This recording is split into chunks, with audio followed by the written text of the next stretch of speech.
4달러, 4달러. 오래전부터 외국과의 거래는 달러로 했죠. 사든 팔든 돈은 달러로 달라.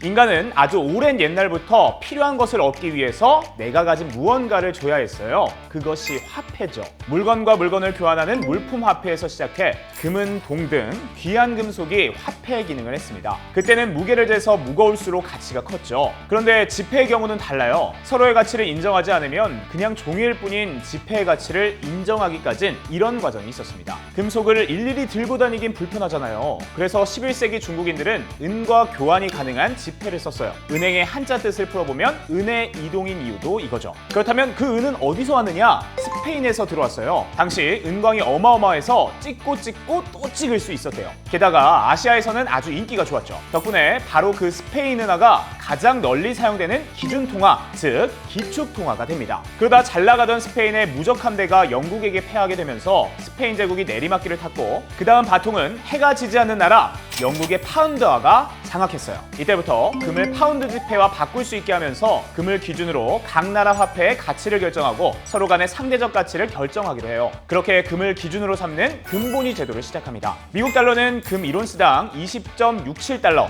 영국 파운드는 4.2474 파운드, 이렇게 5달러가 약 1파운드에 해당한다는 계산이 나오죠. 그리고 이 지폐는 언제든 금으로 바꾼다면 바꿔줘야 했어요.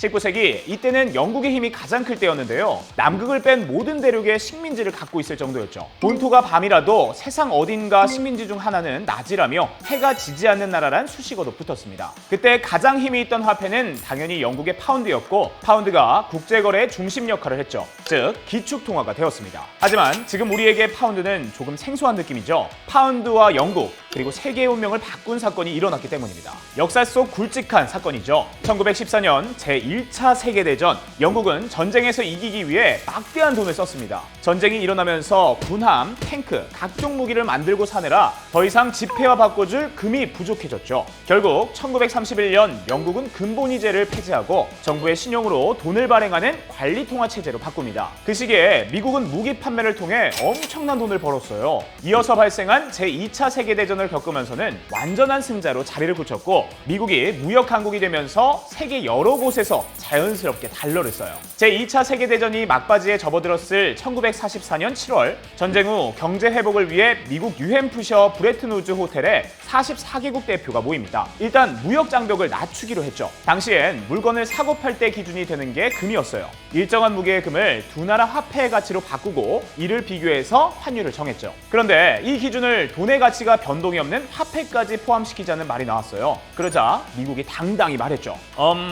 골드 대신 달러를 기준으로 오케이, 대신 언제든 35달러를 금 10온스로 바꿔줄게요. 근데 이 제안이 먹혀요. 당시 미국의 국내 총생산은 세계 국내 총생산의 50%였고 전 세계 금의 70%를 미국이 갖고 있었거든요. 그렇게 영국 파운드화를 밀어내고 미국 달러화가 국제 거래 기준 통화, 기축 통화가 됩니다. 브레튼우즈 호텔에서 결정돼 제1 브레튼우즈 체제가 열렸다 표현하죠. 그러다 사건이 터집니다. 1960년 베트남의 통일 과정에서 미국과 전쟁이 일어나죠. 그 유명한 베트남 전쟁입니다. 1, 2차 세계대전에서 이미 경험했죠. 기축통화국에게 최대 위협은 전쟁입니다. 그렇게 영국이 파운드와 기축통화를 뺏겼잖아요. 무기를 사기 위해 돈을 많이 찍다가 부도를 팍! 전쟁 앞에선 미국도 어쩔 수 없었습니다. 전쟁은 아이템 싸움, 아니 무기 싸움이라 볼 수 있는데요. 무기가 생각보다 비싸요. 자금이 많이 필요해진 미국은 달러를 많이 발행합니다. 지켜보던 해외 국가들은 이러다 달러 가치 낮아지겠다.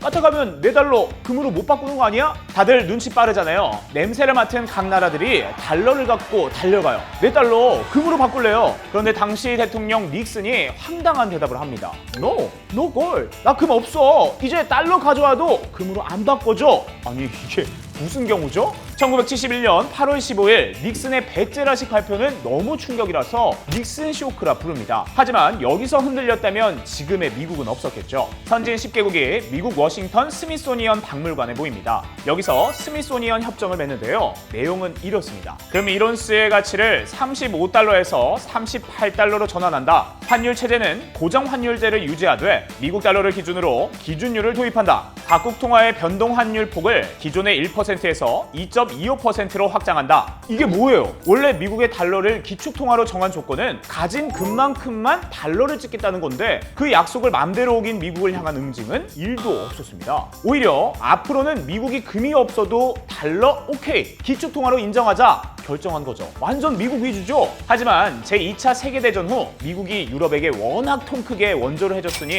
달러를 무너뜨릴 수는 없었죠. 게다가 아무리 전쟁을 겪고도 미국은 여전히 초강대국이니 뭐 이게 최선이었죠. 그렇게 고정 환율은 변동 환율로 바뀌고 달러는 기축 통화의 지위를 유지합니다. 하지만 달러에도 위기가 찾아옵니다. 바로 오일 쇼크, 석유 파동이죠. 아랍 중동에서 원유 가격을 20%나 올려버려요. 지금이야 석유 말고 친환경 에너지나 다른 자원들도 있지만 1970년대엔 석유 말고는 없었어요. 지금도 기름값이 오르면 이것저것 다 오르는데 그땐 더 심했죠. 물가가 엄청나게 솟아오르고 달러 가치는 덩달아 추락합니다. 그러던 어느 날 당시 국무장관인 헨리 키신저가 나서요. 사우디아라비아에 싹 갑니다. 그리고 이렇게 말합니다. 너희 중동 불안하지? 안전하게 우리가 지켜줄게. 대신 석유를 달러로만 사게 하자. 와우. 석유를 달러로만 사야 하면 모든 나라에서 달러를 제껴야 하고 더 많은 달러가 필요하겠죠. 그렇게 달러 가치는 높아질 테고요. 제갈량 뺨치는 전략가입니다. 이것이 바로 사우디 키신저 미략이에요. 그렇게 1975년 오펙은 석유 달러 결제를 공식화합니다. 달러의 패권이 부활한 순간이죠. 이것을 제2의 브레튼 우즈 체제라 부릅니다. 지금도 마찬가지지만 그때는 다른 연료가 없어서 석유의 힘이 더 강했어요. 뭐 하나도 석유 없이 굴러갈 수 없었으니까요. 게다가 석유는 1년에 2% 정도밖에 재고가 늘지 않는 금과는 다르게 거의 무한정 퍼낼 수 있었죠. 그건 달러를 무한정 찍을 수 있다는 말이잖아요. 거기에 더해 원유 수출로 벌어들인 달러로는 미국 정부의 채권을 구입하기로 합의했어요. 석유를 달러로만 살 수 있으니 그만큼 달러는 더 필요하고 계속 찍어내고 그리고 그 달러로 미국 채권을 사니 다시 달러가 미국으로 들어오게 되고 석유와 달러가 꽁꽁 묶인 거예요. 전문용어로 페트로 달러라고 하죠. 지금까지 이어지는 미국의 기축통화국 지위는 페트로 달러 시스템과 아주 밀접합니다. 그런데 이건 아무나 할 수 있는 게 아니에요. 사우디아라비아를 비롯한 중동 산유국을 군사적으로 보호하거나 묶어놓을 수 있는 미국의 엄청난 군사력이 있었기에 가능한 거죠. 그리고 엄청난 적자를 견딜 수 있어야 합니다. 기축통화가 되기 위해서는 많은 나라 사람들이 그 나라의 화폐를 갖고 있어야 합니다. 그러기 위해선 무상원조를 하거나 다른 국가들이 기축통화국과의 무역에서 흑자를 많이 봐야 해요. 즉, 기축통화국은 늘 무역 적자국이 돼야 하는 거죠. 만약 무역 흑자가 난다면 달러가 미국으로 들어올 테고 다른 나라들이 무역을 할 때 달러가 부족해지겠죠. 그럼 다른 기축통화를 찾게 될 테고요. 그래서 매년 무역 적자를 감수해야 하는 거예요. 지난해만 해도 8,591억 달러, 우리 돈으로 1,075조가 훨씬 넘는 적자를 기록했습니다. 하지만 재정 적자는 경제 성장이 크면 문제되지 않아요. 보세요. 100만 원 월급을 받는 사람이 200만 원을 써버리면 100만 원이 적자지만 다음 달에 월급이 200만 원으로 오르면 문제 없으니까요. 그럼 이제 기축통화의 좋은 점을 나열해 볼게요. 일단 환전 없이 자국 화폐로 세계 모든 나라의 물건을 살 수 있어요. 심지어 북한에서도 기축통화인 달러를 환영하죠. 그리고 신유리지 효과가 엄청나요. 미국은 100달러 지폐를 만들 때마다 돈을 만드는 비용을 빼고 나면 92달러가 남아요. 그걸 60억 인구에게 팔죠. 그렇게 벌어들이는 돈이 매년 100억 달러가 넘어요. 아까 계속해서 빚을 진댔죠? 이걸로 해결하고도 남습니다. 다른 화폐라면 찍어낼수록 가치가 떨어지지만 전 세계가 공용화폐로 사용하는 기축통화는 괜찮아요. 엄청난 특혜죠. 덕분에 미국 최고의 수출 상품은 달러란 말도 있죠. 그런데 최근 이 기축통화에 눈독을 들이는 나라가 있습니다. 바로 중국인데요. 2010년대 들어 미국 셰일 산업이 크게 발전하면서 오일 판도가 바뀝니다. 10여 년 전만 해도 세계 1위 산유국은 러시아, 그 뒤로 사우디아라비아였죠. 하지만 최근에는 1위 산유국이 미국, 2위가 러시아, 3위가 사우디아라비아입니다. 이렇게 되자 미국은 원유 수입을 줄이게 되죠. 2017년을 기점으로 중국은 미국보다 더 많은 원유를 수입하게 돼요. 근데 여전히 그 원유를 달러로 바꿔 사야 하는 거예요. 중국 입장에선 억울할 겁니다. 백화점이라 생각해보자고요. 내가 여기서 돈 제일 많이 썼어. 그런데 발레 파킹이며 무료 음료며 VIP 대접은 다른 사람만 해주는 셈이잖아요. 게다가 내 돈은 안 받아. 뭐 다른 상품권으로 바꿔오래. 와, 이거 뭐야? 환전 수수료도 만만치 않은데 말이에요. 이게 다 위안화가 기축통화가 아니라 그런 거니 그 자리 탐낼 수밖에요.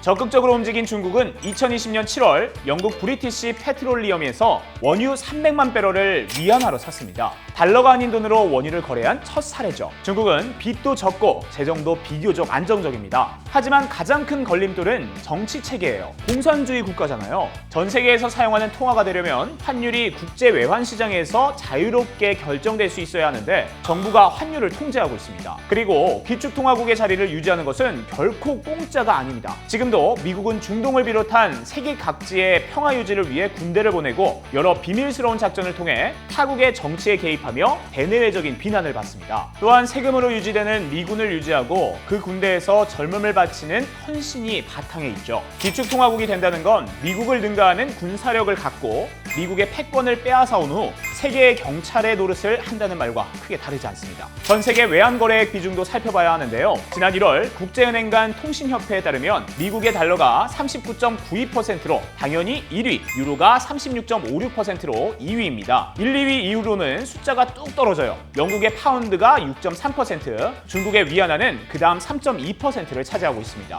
원화는 20위 내에도 없네요. 그래도 화폐를 인수하는 일은 정교한 기술이 필요한 일이라 이런 기술을 가진 나라는 우리나라를 포함해 20여 개 나라밖에 안 된다고 해요. 우리 고유의 글인 한글처럼 돈 역시 독자적인 것을 갖고 있다는 것만으로도 자랑스럽습니다. 원하든 달러든 착착 적게 일하고 많이 버는 돈복 가득하시길 바라며 지금까지 기축통화 이게 뭐니였습니다.